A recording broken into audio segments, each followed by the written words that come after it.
This segment is sponsored by attorney Noble McIntyre and McIntyre Law.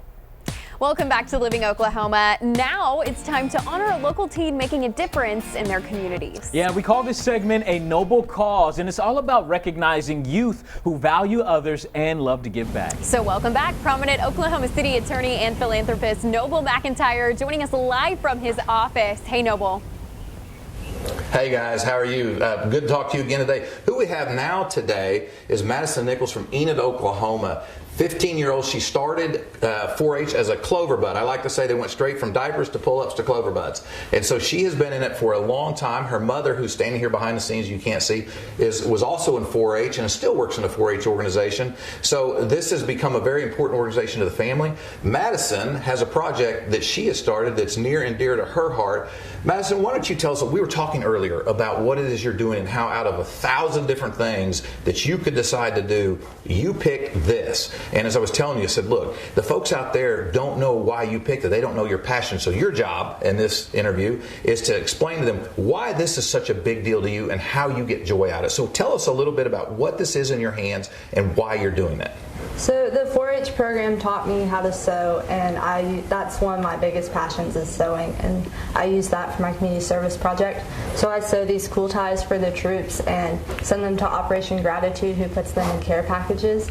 And the troops can wear these to help stay cool while they're serving overseas in hot environments.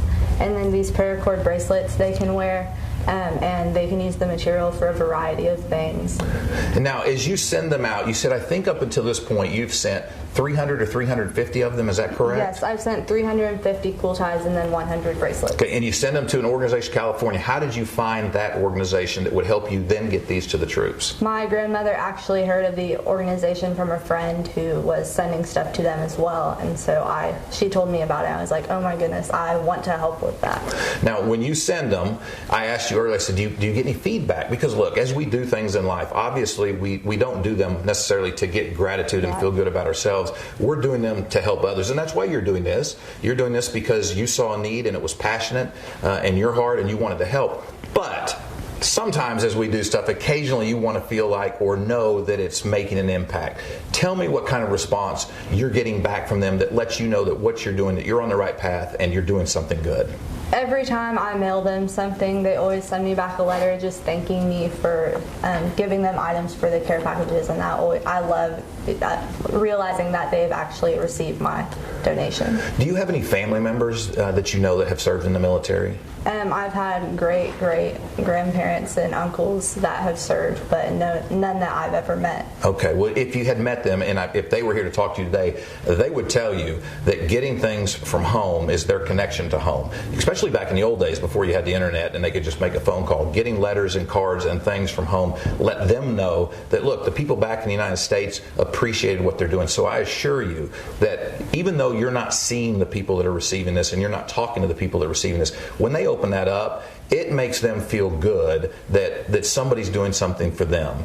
So look, my name's Noble McIntyre. We met earlier. I have a law firm here in Oklahoma City, and what I like to do is recognize young adults such as yourself that are doing something a little more than maybe their peers are. I grew up in a small town in western Oklahoma called Burns Flat. As I told you earlier, I graduated in a class of 21. You're graduating in a class of 400 or 500. But you still are making a huge impact. And so what I've tried to do is recognize young adults like yourself with something called the Noble Cause. So you're the Noble Cause winner for, what is this, September now? This 2020 year is crazy. I don't even know what year it is, what month it is. So this Noble Cause winner for 2020, ordinarily I would have this great plaque to give you as a Noble Cause winner. Fox has redesigned it, so we're going to get that to you. The other thing I do is I write a check to your organization, your 4-H at your school, for $150, which I'll give you off air because didn't write it yet, and I've got one for you for $100. And it's just my way of saying thank you for everything that you're doing, but also to encourage you, don't stop. When you go off to college, don't stop. Keep doing this up. So, look, I'm very proud of you. Your family's proud of you. Keep this up. You're doing a great job. Thank you so much. Thank you. It was nice to meet you. Guys, just another fantastic young adult doing something in our community. They're everywhere. It's just important to find them. So, fantastic job, and back to you guys. Thank you so much, Noble. Thanks for highlighting just some good. Yeah, what an amazing young woman. Right. Congratulations, Madison, and good luck with your Noble Cause in the future. And like Noble was saying, if you know a young person making a difference in your community, let us know about it. Just send us an email at Living OK at okcfox.com. And earlier this morning, we recognized Branch 15 during our Noble Cause Charity Spotlight. They're all about helping women get back on their feet and restoring self-confidence. Yeah, you can make a donation to them today so their mission won't stop. Visit branch15.org.